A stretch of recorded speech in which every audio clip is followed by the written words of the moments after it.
Armand Crouillou est avec nous pour en parler. Bonjour Armand. Bonjour tout le monde. On va tout de suite démarrer sur notre interview, mais déjà, comment ça va? Comment ça se passe ce matin pour cette préparation? Eh ben, il fait déjà bien chaud. On a un peu l'art de caler des dates de four à pain où il fait 300 degrés devant le four à pain, un jour où il fait 28 ou 30 degrés dehors, donc c'est toujours un bon moment. C'est génial. Après, comme ça, vous pouvez profiter du jardin. On voit, vous avez déjà installé les barnums. Le four à pain est allumé depuis ce matin d'ailleurs. Ouais, on a rallumé ce matin à 10h. On avait un feu qui était quand même hier pour sécher un peu tout ça parce qu'il n'a pas tourné depuis quelques semaines. Et donc du coup, on est en pleine préchauffage. Ça va chauffer toute la journée jusqu'à l'atelier et la cuisson de ce soir. Génial. On va parler justement de cet atelier four à pain en précision, mais d'abord, il faudrait peut-être qu'on parle un peu de la maison du lieutenant. Et donc aujourd'hui, on est à la maison du lieutenant parce qu'il y a cet atelier. Mais d'abord, est-ce que tu peux un peu nous présenter cette maison? Parce que c'est un centre d'interprétation sur l'agriculture. C'est quoi un centre d'interprétation sur l'agriculture? Eh ben, on va décomposer déjà. On va partir sur ce que c'est qu'un centre d'interprétation. J'aime bien le présenter par opposition au musée. J'aime bien dire que je ne suis pas un musée, même si mes collègues sont le réseau des musées de la communauté de communes aussi. On ne parle pas du passé, c'est ça un peu qui fait la différence. On essaye de créer du lien, d'interpréter, de permettre à des gens qui ne connaissent pas l'agriculture de montagne de l'appréhender sous sa forme actuelle. À quoi ça ressemble l'agriculture de montagne sur la vallée de Chamonix en 2020, c'est quoi, d'où elle vient, c'est quoi son actualité et où elle va, quels sont ses enjeux pour les 10 prochaines années au moins. Et justement, pour aborder ça, donc, vous avez plusieurs... comment dire, vous avez plusieurs ateliers et c'est par les ateliers que vous passez un peu pour... Alors, j'utilise la main en général pour compter avec les gens quand ils accueillent. Alors, c'est une des spécificités du lieu, c'est service public, donc les expositions, l'entrée est libre et gratuite. C'est uniquement les ateliers et puis la partie restauration qui nécessite une participation financière. Mais du coup, quand les gens arrivent, il y a toujours quelqu'un qui les accueille et qui prend le temps de leur permettre de savoir utiliser le lieu. Parce que c'est un lieu qui est divers, avec du coup une expo temporaire à l'entrée, qui permet d'accueillir les gens. En ce moment, on accueille une exposition d'une artiste designer, une ancienne de chez L'Oréal, Fanny Crochard, qui travaille sur le végétal. Et donc, c'était une entrée un peu sur l'usage des plantes. Et c'était un petit pas de côté sur le côté artistique. Et puis après, on a une exposition permanente sur l'agriculture de montagne, sur le reste de l'étage d'entrée, qui permet d'aborder plus les enjeux actuels de l'agriculture de montagne. Et puis après, on part sur les ateliers, où là, on a une proposition à chaque vacances scolaires d'ateliers qui sont effectivement principalement tournés sur les savoir-faire. Le but, c'est pas forcément d'écouter, mais c'est de faire. On part du principe que quand on fait, on apprend mieux qu'en écoutant. Je ne sais plus exactement les chiffres, il y avait une petite publication comme ça, j'étais tombé, qui disait on retient 10% de ce qu'on entend et 90% de ce qu'on fait. Voilà, bon, une petite anecdote, mais ça permet de se dire qu'il vaut mieux faire les choses que de les entendre. Oui, puis il y a aussi l'aspect de l'agriculture, c'est des métiers qui se font, c'est de la pratique, l'agriculture de manière générale. Et c'était ma question, mais justement, il y a cet aspect de... on peut difficilement apprendre l'agriculture dans les livres. En fait, il faut pratiquer. Même quelqu'un qui va juste vouloir cultiver un petit bout de son jardin, bah, si on ne pratique pas, on peut pas réussir. Et du coup, vous passez par cette façon de faire, quoi, d'ateliers en petits groupes. Alors, il y a plusieurs choses. Oui, des ateliers en petits groupes, on a cette possibilité-là par le service public, c'est de pouvoir se donner le temps et la taille. Donc, on peut faire des ateliers de 4 heures. On peut faire des ateliers de 10 personnes maximum, 12, pour qu'on ait vraiment un noyau d'un groupe qui vit une expérience, qui vit un moment, qui le partage. On fait pas, moi j'aime bien dire que je fais pas de garderie parce que je prends jamais d'inscription d'enfants sans la présence d'un parent ou d'un accompagnant, mais l'idée c'est de partager ce moment-là, c'est de le faire ensemble. C'est qu'en rentrant le soir, chacun a vécu le moment et peut en parler. Plus que 3 minutes en disant j'ai fait un coup de pain à la maison du lieutenant cet après-midi. Donc vraiment c'est la notion du groupe, de la taille et de prendre le temps de vivre cette expérience-là. Et après, il y a la question des livres. Moi, c'est vrai que que je suis animateur de nature de métier. J'ai travaillé à la réserve naturelle de Passy quelques années avant. Et je suis arrivé sur le monde de l'agropastoralisme de montagne, ce gros mot-là, en n'y connaissant rien. Sauf ce que n'importe qui un peu sensible à son environnement perçoit. Et puis j'ai pris les bouquins, j'ai lu, j'ai appris dans les livres, et puis à un moment donné j'ai croisé un agriculteur, et puis on discute, et je me rends compte qu'entre ce que j'ai lu dans le livre et ce que lui vit, probablement qu'il y a quand même un bon delta entre les deux. Et je lui dis, écoute, si ça te va, je passe du temps avec toi, les pieds dans le terrain, et on va aller planter des piquets, des filets à moutons. Et puis en fait, le poids du filet à moutons sur le dos, c'est pas le même que dans le livre.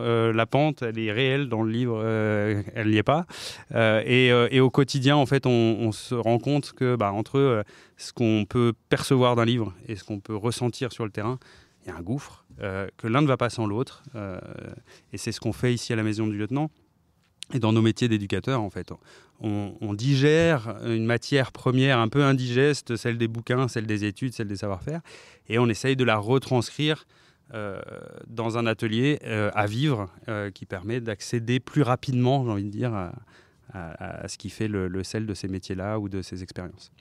Tu viens de le mentionner, tu es éducateur nature, et du coup tu gères aussi le lieu de la Maison du Lieutenant. C'est quoi tes missions principales dans cette maison ? Alors, dans cette maison, donc moi je suis responsable de la Maison du Lieutenant pour le compte de la communauté de communes. Donc c'est un lieu intercommunal. Responsable du lieu, ça veut dire plein de choses. Ça veut dire que quand il y a un problème d'électricité, c'est quand même moi qui y vais ou qui gère. Ça veut dire que quand il y a des enjeux de cohabitation, on les gère. Mais avant tout, c'est la programmation des expositions temporaires, l'accueil des groupes constitués, classes ou tour opérateurs, etc., qui viennent en visite sur la thématique.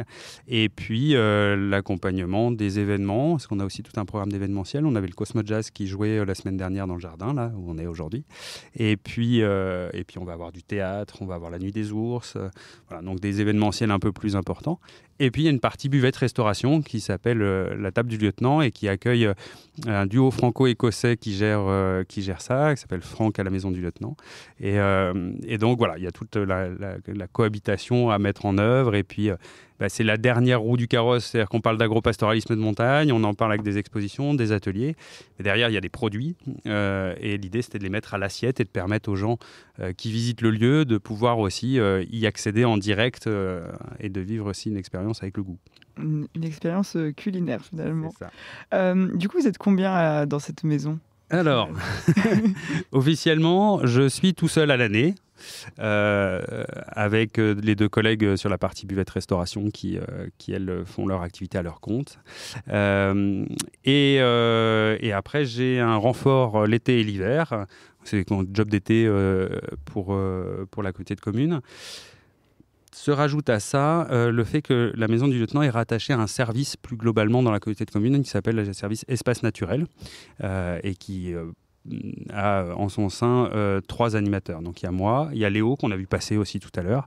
Qui a rapporté le café, qui a apporté le café, voilà, qui est aux petits soins. Ça fait partie de réflexions d'accueil sur l'ensemble des animations, de proposer aussi aux gens ce temps de convivialité.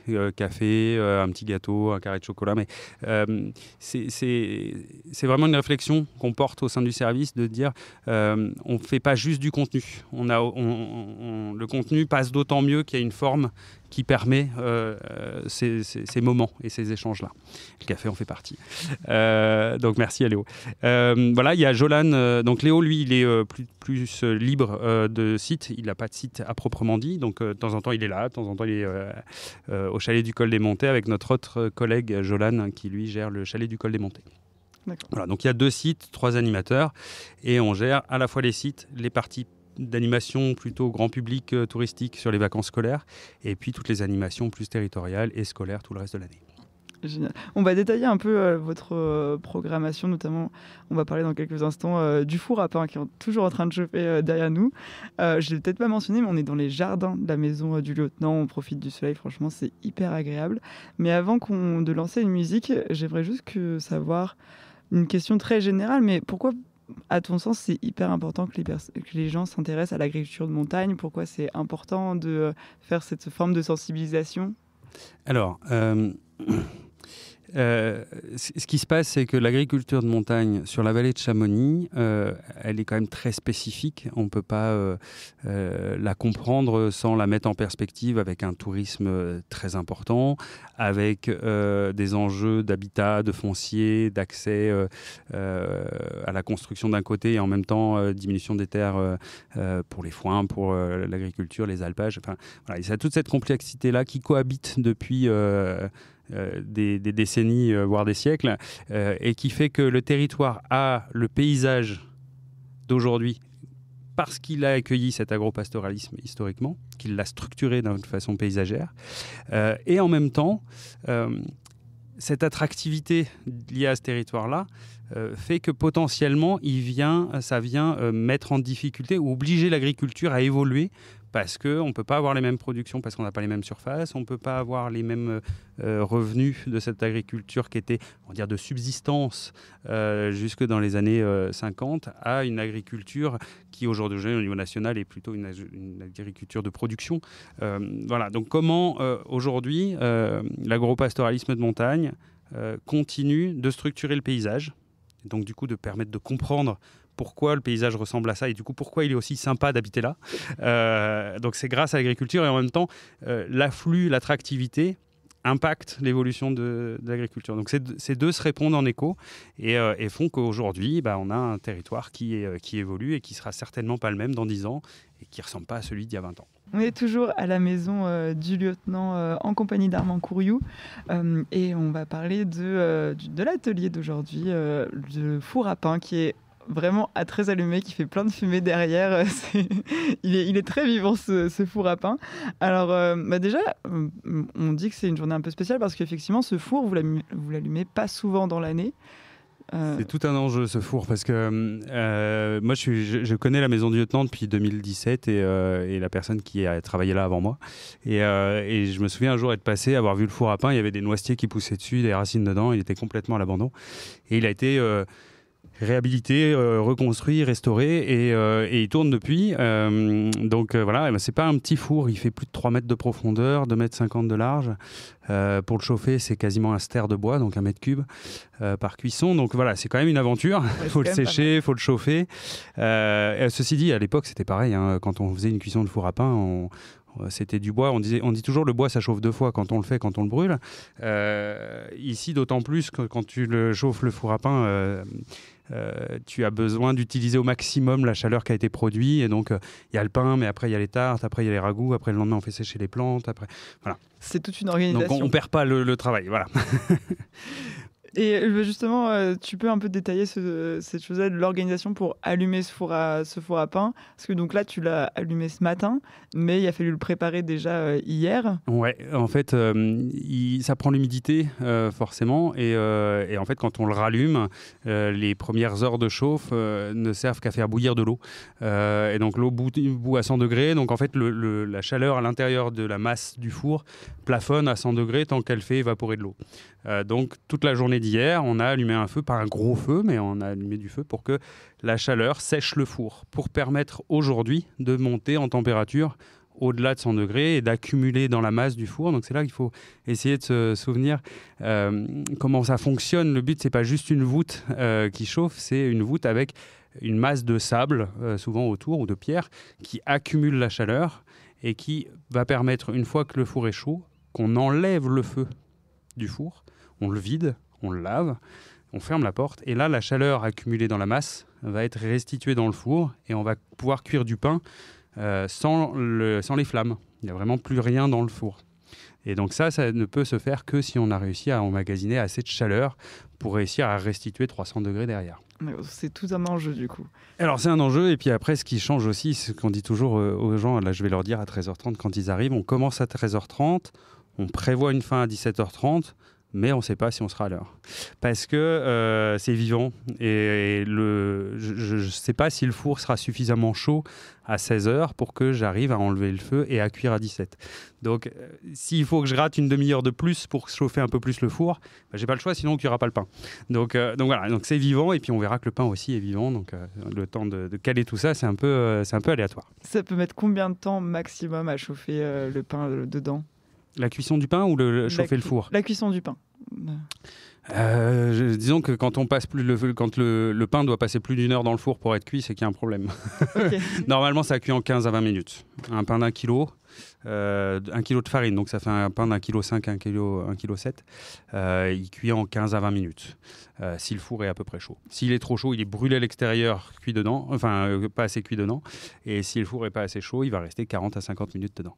J'ai une petite question aussi. Désolée, parce que tant que c'est la nourriture, ça m'intéresse beaucoup, beaucoup. Alors, en fait, tu as dit le pain, c'est vivant. C'est intéressant parce que oui, j'imagine les levures, comment ça respire, ça bouge, etc. Et je sais que dans le monde de la pain, il y en a les personnes qui le font, ils gardent bien secret un peu leur petit morceau de levure. Ils en prennent un peu, ils font leur pain, ils laissent vivre l'autre morceau, etc. Le levain. Voilà, c'est ça, le levain. Je ne savais pas le mot en français. Le levain. Du coup, du levain naturel. Tu as une qui est précieuse, où tu le stockes. Comment tout ça marche ? Eh ben, j'ai un secret, c'est que j'utilise pas de levain. Ah. Non, en fait, le levain, c'est vrai que c'est ce qui donne le plus de saveur, le plus de goût et qui vraiment va donner une particularité à chaque pain. Donc chaque boulanger qui fait au levain naturel, en fait, cultive ses propres bactéries, les élève, les nourrit avec de la farine et régulièrement, ce levain, il grossit et il en prend une partie pour faire son pain et il nourrit le reste. Et donc ça, c'est vraiment un truc très particulier. L'avantage de ça, c'est que ça a un goût spécifique. L'inconvénient pour moi, c'est que ça prend son temps. Sauf que du temps, j'en ai pas des masses. C'est-à-dire que les gens, je peux pas leur dire venez hier, préparez votre pain, laissez lever toute la nuit, revenez ce matin pour remettre en forme, revenez cet après-midi. Voilà, on fait déjà des animations de 4 à 5 heures. Ouais. Donc du coup, il faut que ça monte dans cette durée-là. Et donc nous, on utilise les cubes de levure naturelle qu'on achète bio en grande surface. Et c'est vraiment la levure de boulanger naturelle, fraîche, mais qui est quand même un petit peu plus énergique et un peu plus efficace pour faire lever le pain dans un délai un peu contraint. Et puis aussi le but, c'est que les personnes puissent repartir un peu avec la recette du pain, j'imagine. Ils font. Donc, de fait, il y a la recette qui est sur la table et ils la prennent en photo. Et puis, très souvent, c'est quand même pas sorcier le pain en soi, d'un point de vue ingrédient, quoi. C'est de la farine, du sel, de l'eau et de la levure. C'est un peu de proportion à garder en tête. Mais voilà. Après, il y a 2-3 petites astuces. Et c'est là où, dans les livres, on te dit mélangez ça, faites ci, faites ça. Sauf que dans les faits, si tu mélanges trop d'eau tout de suite, tu as du mal à incorporer ta vanille. Si tu mets ta levure à diluer dans de l'eau froide, elle reste froide et elle va mettre très longtemps à décoller parce qu'elle est froide. Si tu la mets dans de l'eau un peu trop chaude, tu la tues, ta levure, et donc ton pain il montera jamais. Et ça, c'est que parce que tu l'as fait une fois avec de l'eau trop chaude et que ça n'a pas marché, ou inversement que tu as attendu 18 heures pour que la levure démarre, que tu arrives à savoir qu'une eau tiède, voilà. Donc il faut tout mesurer. C'est ce qu'on appelle des fois le bon sens paysan ou des choses comme ça. En fait, c'est pas forcément du savoir théorique, c'est du vécu qui fait que, si tu dois faire du pain un jour et il fait froid, tu as intérêt à avoir un point de chaleur pour aider ta levure à chauffer. Si tu fais du pain aujourd'hui où il fait chaud, tu sais que ton pain va gonfler 3 fois plus vite. Si aujourd'hui il fait chaud et globalement sec, le four à pain il va chauffer mieux que quand on fait le pain en février. Et donc ça, c'est vraiment de l'expérience qui s'acquiert en faisant.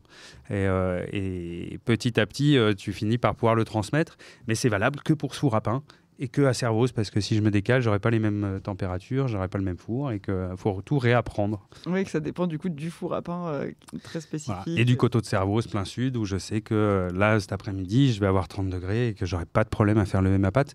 Voire, je vais peut-être trouver un endroit un peu frais dans la maison pour ralentir un peu le truc, parce que si mes pains sont gonflés à bloc à 3h de l'après-midi, Mon four, lui, il est prêt qu'à 17h. Donc, il faut que je ralentisse le truc. Voilà. Ok.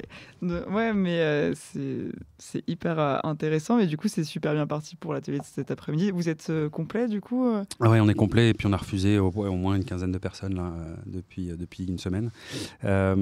C'est des ateliers qui fonctionnent bien, qui nécessitent beaucoup de travail. Donc, on n'en fait pas non plus énormément. On en fait 4 à 5 dans l'année. Donc, c'est aussi la pizza au four. Alors voilà, la pizza, c'est un cas particulier, ça. Parce que là, pour le coup, on a le feu dans le four à pain pendant qu'on cuit les pizzas. Donc, c'est vraiment au feu de bois. Et alors, on a quand même dans l'agropastoralisme de montagne et la spécificité de cette vallée, le Mont Blanc qui réunit 3 pays autour et qui ont chacune des cultures qui à la fois sont différentes. Quand on va dans le Valais, dans le Val d'Aoste ou dans la vallée du Mont Blanc, côté français, des cultures différentes, mais en même temps, on a un environnement de vie qui se ressemblent. Et donc, on a des choses qui se ressemblent. Donc, on aime bien travailler. On avait une dégustation de vin hier soir où on faisait le tour du Mont Blanc en vin avec des vins du Val d'Aoste, du Valais et de France. C'est pareil. Dans ces cultures, on aime bien s'inspirer de ce que font les voisins. Voilà, je sais plus ce qu'on se disait. J'ai eu C'était sur la pizza. Ah oui, sur la pizza. Et voilà pourquoi on fait aussi des pizzas des copains italiens de l'autre côté, en petit clin d'œil. Et on les fait au moment des journées du patrimoine, où là on rallume le four à pain. C'est une journée où il y a une typicité de la journée plus tournée autour du bâtiment, de la maison du lieutenant, dont Anne-Marie, que vous recevrez tout à l'heure, vous parlera avec plaisir. Et donc, à cette occasion-là, on rallume le four à pain et on fait des pizzas toute l'après-midi, une 50aine de pizzas gratuites. Donc là, c'est pareil, journée du patrimoine, on fait des choses gratuitement. Merci le service public. Ça, c'est génial pour pouvoir manger des pizzas gratos. Moi, j'adore le principe. Mais faites soi-même. On les fait pas. Vous étalez la pâte, vous mettez la garniture, vous enfournez. Et si c'est brûlé, c'est de votre faute. Non. On s'arrange pour que ce soit bon à l'arrivée. Bon, je pense qu'on a on a pas mal abordé dans l'atelier four à pain et je pense que nos auditeurs ont assez bien compris. Sinon, il faut qu'ils viennent voir ça d'eux-mêmes pour les prochains ateliers four à pain. Et s'il y a des curieux, il n'y a pas de souci pour que les gens passent. Le lieu est ouvert et donc même si vous n'êtes pas sur l'atelier, venir voir, discuter, regarder la cuisson, il n'y a pas de souci tout au long de la journée. Et il y a même des gens du village qui font du pain là aujourd'hui pour venir le cuire avec nous à 17h. Ah, c'est génial. C'est ouvert. Si vous avez envie de venir cuire une tarte à 17h en même temps que le pain, vous n'hésitez pas. Et on reste que à goûter, du coup. Faut la faire. Et du coup, j'aimerais qu'on parle un peu plus des ateliers parce qu'on les a abordés dans la première partie de l'interview, mais qu'on aille un peu plus précisément sur la programmation que vous faites parce que il y a plein de choses globalement. Il y a des ateliers autour du loup. Enfin, je dis atelier, c'est causerie. C'est causerie, ouais. On n'appelle pas ça une conférence parce que c'est l'idée de partager, de discuter, d'échanger. Donc c'est un peu le sujet est le même à chaque fois, mais on l'aborde en fonction des gens qui sont là, du vécu, des questionnements. Et donc voilà, l'idée c'est, on a 2 ateliers qui s'appellent des causeries. Loup y es-tu ? Donc c'est vraiment sur où en est-on du retour du loup dans la vallée, qui a démarré en 2020 et donc voilà, comment en 2025 ça a pris quelle forme, il est où, combien, comment, pourquoi. Et puis l'autre face de la pièce, c'est pas tout randonneur besoin d'un décodeur. C'est-à-dire que j'adore ce nom d'ailleurs. L'année dernière, on faisait des annonces à Globule de tous les ateliers qui se passaient un peu dans l'été dans la vallée, et j'adorais annoncer pas tout randonneur besoin d'un décodeur. J'adore ce titre. Merci pour lui. C'est Jean-Marc Landry, quelqu'un avec qui on travaille sur l'accompagnement du suivi scientifique sur le loup, qui a intitulé une petite vidéo sur ce titre-là, et je vais gentiment demander si je pouvais le reprendre parce que j'adore ce titre aussi. Voilà. Et donc là, l'idée, c'est de parler du loup pour comprendre que du coup, les éleveurs se protègent et que donc on a des chiens de protection, que eux ont appris à cohabiter avec le loup. Et nous, on va devoir apprendre à cohabiter avec les moyens de protection que sont le berger, ça c'est plutôt facile, les filets électrifiés, ça se passe globalement pas mal, les patous, il y a un peu plus d'enjeu d'apprendre à cohabiter. Voilà. Avec notamment les personnes qui amènent leurs chiens en randonnée. Alors voilà, il y a les randonneurs, les trailers, les VTTistes, les parapentistes, voilà, et tout ce petit monde-là cohabite avec un environnement de travail qui est l'environnement de l'agriculteur ou de l'estive, où c'est des gens qui, eux, travaillent. Nous, on est sur des périodes de loisirs, et en même temps, on doit tous cohabiter sur ce même espace. Donc ça demande à chacun d'apprendre à se décentrer, à comprendre quelles sont les obligations de l'autre d'un côté, et la nécessité de loisirs de l'autre dans nos territoires touristiques, et quels sont les besoins de ces chiens, qui sont des chiens très particuliers à qui on demande beaucoup. Donc ça, c'est sur l'aspect sensibilisation, je pense que je peux le nommer comme ça, mais aussi vous avez des ateliers de savoir-faire, parce qu'on a notamment un atelier d'affûtage, jouet buissonnier à la pointe de l'Opinel. Donc l'affûtage, c'est le mercredi 6 août, et jouet buissonnier à la pointe de l'Opinel, c'est le jeudi 7 août. Ouais. Alors, tout ça, c'est vraiment de retracer les différents pans autour de l'agriculture de montagne et des savoir-faire. Il y a des choses qui sont très liées à l'agropastoralisme, et puis des choses qui sont plus en périphérie. On va avoir des ateliers sur le feutrage de la laine, le 9 août. On a les jouets buissonniers, c'est comment les grands-parents, quand ils avaient les gamins à occuper toute l'après-midi, avec un opinel et un bout de noisetier, une feuille de lierre, ils fabriquaient une catapulte, un petit bonhomme pour occuper les gamins. Et donc, comment on peut, nous aussi, passer une après-midi ou une journée sur 300 mètres carrés de prairie à s'occuper avec 3 bouts de bois et 2 bouts de ficelle. Génial. Et aussi, il y a des sorties pistes et suivi des animaux. Donc là, on est plus dans l'aspect, apprendre à regarder ce qu'il y a autour de nous, finalement. Ouais, alors c'est des sorties qui s'intègrent aussi parce qu'on a du suivi du loup avec des caméras automatiques. Et donc c'est l'idée aussi de montrer comment on peut...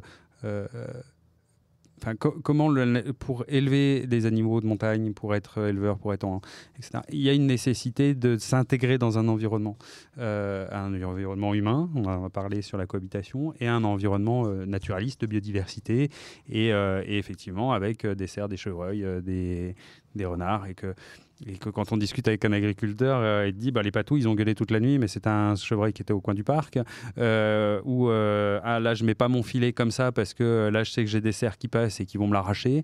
Donc voilà, c'est tout cet enjeu. Alors après, dans le grand public, on l'aborde sous forme pistage, suivi des animaux, mais ce qui est discuté, ce qui est vécu, c'est toujours ce même raisonnement, c'est de comprendre comment tout ce monde touristique, de territoire et de biodiversité cohabitent, et quels sont les besoins et les enjeux de chacun.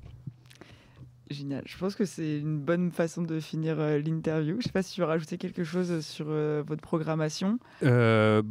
Sur la programmation, juste refaire un petit clin d'œil aux collègues. Il y a la communauté de communes avec les 2 sites, Chalet du Col, Maison du Lieutenant, et Léo qui fait de l'animation de territoire. Et on a regroupé tout ça dans l'ensemble de l'offre d'animation, s'appelle les rendez-vous Espace Nat. Et donc là, il y a une programmation avec plus de 70 animations cet été, portée par la communauté de communes, et dont une conférence sur le son des glaciers le 5 août à l'EMDI à Chamonix. Que vraiment, ça vaut vraiment le coup de passer une tête, c'est gratuit. Et il y aura des petites perles ce jour-là. Voilà. Merci beaucoup Armand Courriou d'avoir été avec nous. Je rappelle aussi que la Maison du Lieutenant elle est ouverte du mercredi, jeudi, vendredi et samedi de 10h30 à 18h30 pendant les vacances scolaires. Et écoute, on te laisse tranquille pour que tu puisses retourner t'occuper du four à pain. On va aller continuer à faire de la fumée. Désolé si c'est le vent tourne et que ça vient vers vous. Pour l'instant, vous êtes tranquille. Mais voilà, bonne émission et merci beaucoup.